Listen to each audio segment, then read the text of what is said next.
Everyone, my self Stanley Samuel.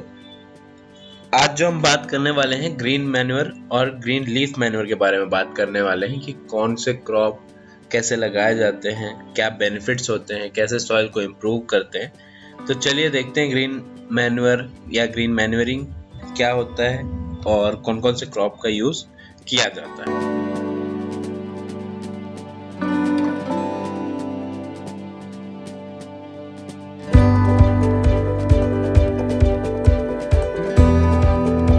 अब green manure बोलते किसको है? ग्रीन मैन्योर किसको बोलते हैं? ऐसे क्रॉप जो सॉइल के न्यूट्रिएंट स्टेटस को इम्प्रूव करे, जो कि जल्दी डिकम्पोज हो और सॉइल में मिल जाए और सॉइल की हेल्थ को भी इम्प्रूव करे। वो अपने क्या हो गए? ग्रीन मैन्योर क्रॉप्स हो गए। ठीक है, जो सॉइल की फिजिकल प्रॉपर्टी को सप्लाई इम्प्रूव करे और न्यूट्रिएंट सप्लाई करे। मोस्टली जो है आपके कौन से न्यूट्रिएंट सप्लाई करता है? पर्टिकुलरली आपका नाइट्रोजन करता है। ठीक है, तो अब देखते हैं टाइप्स ऑफ ग्रीन मैन्योर। एक होता है इन सिटू ग्रीन मैन्योर, एक होता है आपका एक्स सिटू ग्रीन मैन्योर। इन सिटू में क्या होता है? आप वहीं पे फील्ड में आप उसको ग्रो करते हैं और उसको फील्ड में ही दबा देते हैं, फ्री फील्ड में उसको कॉर्पोरेट कर देते हैं। ठीक है, एक्स सिटू क्या होता है? एक्स सिटू में आप बाहर से उसको फील्ड में लाके डालते हैं। ठीक है, तो इन सिटू और एक्स सिटू मैन्योरिंग समझ में आ गया। तो अब क्या बात करते हैं कौन कौन से ग्रीन मैन्योरिंग क्रॉप हैं। ठीक है, तो अब देखते हैं। पहला आपका है सनहेम्प, जो ये आपका जो बेस्ट सूटेड, आपका सबसे सूटेबल है इंडियन कंडीशन में। आपको कौन सा है? सनहेम्प है।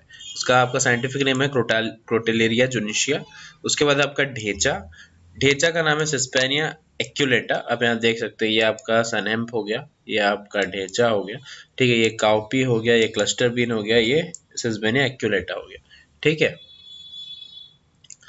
तो अब देखने वाली बात है कि जो सनहेम्प बोला मैंने आपको सबसे अच्छा सूटेबल है आपका इंडियन कंडीशन में।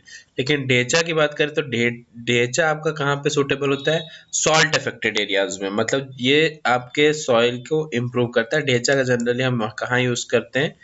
सॉल्ट अफेक्टेड एरिया में, क्योंकि ये सॉल्ट टॉलरेंट क्रॉप भी होता है और सॉइल को, सॉल्ट अफेक्टेड सॉइल्स को काफी हद तक इम्प्रूव भी कर सकता है। ठीक है, उसके बाद आपका काउपी हो गया। ये दोनों क्वेश्चन पूछते हैं। Best suitable for Indian condition आपका सनहेम्प आता है और सॉल्ट अफेक्टेड एरिया में आपका ढेंचा आता है। ठीक है, फिर आपका काउपी हो गया, विग्नासाइनेंसिस हो गया, बरसीम हो गया आपका, फिर आपका लूसर्न हो गया। ये आपके आपके ग्रीन मैन्योरिंग क्रॉप हो गए। ठीक है, अब nutrient content of green manure crop की बात करें तो सनहेम्प का आपका कितना है? 2%, 2.3% आपका नाइट्रोजन, 0.5% P2O5 और 1.8% K2O। डेचा की बात करें तो 3.50% नाइट्रोजन, 0.6% P2O5 और 1.20% आपका K2O। ठीक है, सेसबानिया की बात करें, सेसबानिया की दूसरे स्पेक्यूलेटा आपका डेचा हो गया। और दूसरे स्पीशीज की बात करें तो 2.7% आपका नाइट्रोजन, 0.53% P2O5 और 2.2% आपका K2O। ठीक है, अब बात करते हैं ग्रीन लीफ मैन्योरिंग की। ग्रीन लीफ मैन्योरिंग आपका क्या होता है? आप यहाँ पे देख सकते हैं कौन कौन से यूज होते हैं। ये आपका लेबर इंटेंसिव होता है। इसको आप बाहर से ला के आप फील्ड में डालते हैं, जो आपके ग्रीन लीव्स होते हैं। ठीक है, इसमें आपका क्या है? कासिया फेस्टिकुला है, ल्यूसिना है, आपका सिस्बेनिया ग्रैंडिफ्लोरा है, पोनोगेमिया है, जिरार्डिया है, कैलोट्रोपिस है, डेलोनिक्स के का भी यूज करते हैं, बेलोट्रोफोम का यूज करते हैं, जार्टिका का भी यूज करते हैं। तो ये सब आपके क्या है? ये आपके ग्रीन लीफ मैन्योर है। पोनोगेमिया पिन्नाटा आपका करंज जिसको बोलते हैं, ये है। तो ये आपको देखना है, आपको आइडेंटिफिकेशन भी आपको पता होना चाहिए, साथ ही साथ आपको पता होना चाहिए कि कौन से लीव्स आप यूज कर रहे हैं। ठीक है, अब ग्रीन लीफ मैन्योर की कंटेंट की बात करें तो आपका जिलार्डिया का हो गया 2.76% नाइट्रोजन, आपका पोनोगेमी का 3.3% हो गया, नीम का 2.83 हो गया, गुलमोहर का 2.76 हो गया और पेलोटोफोम का 2.63 हो गया। वीड्स की बात करें, जैसे कुछ वीड्स का यूज करते हैं, जैसे पार्थिनियम आपका 2.6% नाइट्रोजन सप्लाई कर सकता है सॉइल में। वाटर हाइसेंथ हो गया 3% में, ट्रैंथेमा हो गया 2%, आइपोमिया आपका 2%, कैलोट्रोफिस हो गया 2%, आप कासिया हो गया 1%।